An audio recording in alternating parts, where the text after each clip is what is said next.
Welcome everybody to Extreme Offroad Silly Wheels, and today we're dealing with a 2004 Maserati MC12. Now this has 1166 horsepower, 853 pounds-feet of torque from a 6.4 litre twin turbocharged V12 engine.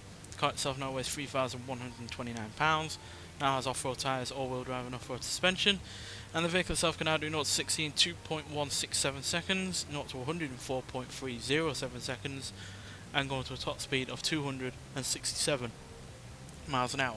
So yeah, the fastest Maserati that we've had on the series so far has been the Levante S, but obviously that being an SUV has a significant advantage over this car. But yeah, I'm hoping that with the likes of the Porsche 911 GT1 Stratovarius and that this can do just as well, because obviously this is also a track orientated vehicle that is really rather large. It certainly wasn't meant for going off on off-road courses, so yeah, let's see what it can do. Now obviously the all-wheel drive system is not native to this car, and we're dealing with nearly twice the power it had originally,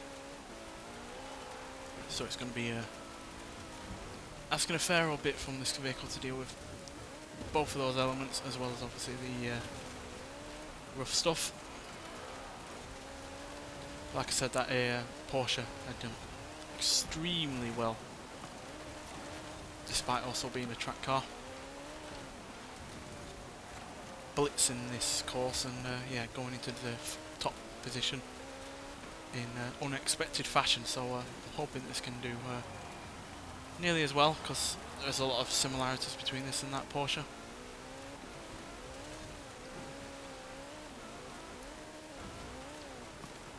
I get the feeling the Porsche is a quicker vehicle, because obviously it is a car that had more power than this, and yeah, it was lighter as well.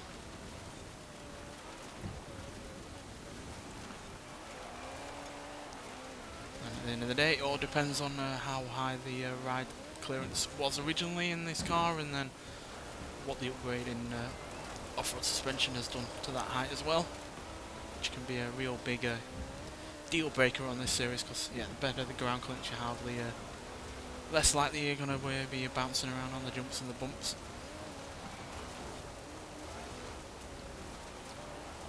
Further away your body is from the ground, car wise, is the better when it comes to dealing with all the rough stuff, because you're less likely to bottom out and the like. And here we go, final stretch. 182 across the finish line there, not quite as quick as a Porsche was across the finish line, and not quite as quick in terms of overall time, but it is still really rather good at 2 minutes 3 seconds .283. Not quite as quick as a Levante S, but considering that's an SUV car that had all-wheel drive originally, this is not all that far off. It's only just over half a second off that Maserati, and yeah, the time that this car has posted means that it beats a Lamborghini Sesto Elemento, the BMW Z4 Roadster, Ford Supervan 3, Porsche Macan Turbo, Mini X-Raid 04 Racing Countryman, and the Toyota MR2 SC. Slightly behind the Ferrari 250 LM, the Ford GT70, the Toyota MR2 GT, and the Toyota Celica GT4, as well as obviously the Maserati Levante S and the Lamborghini Urus, and yeah, way off the pace of the Porsche from a couple of episodes back. But yeah, still a really rather good time, especially again considering all of the things that are going against it, and obviously it's a track car that is, you know, going off-road, and yeah, that's certainly out of its comfort zone. So yeah, solid time overall, and the car itself wasn't really much issue in terms of driving.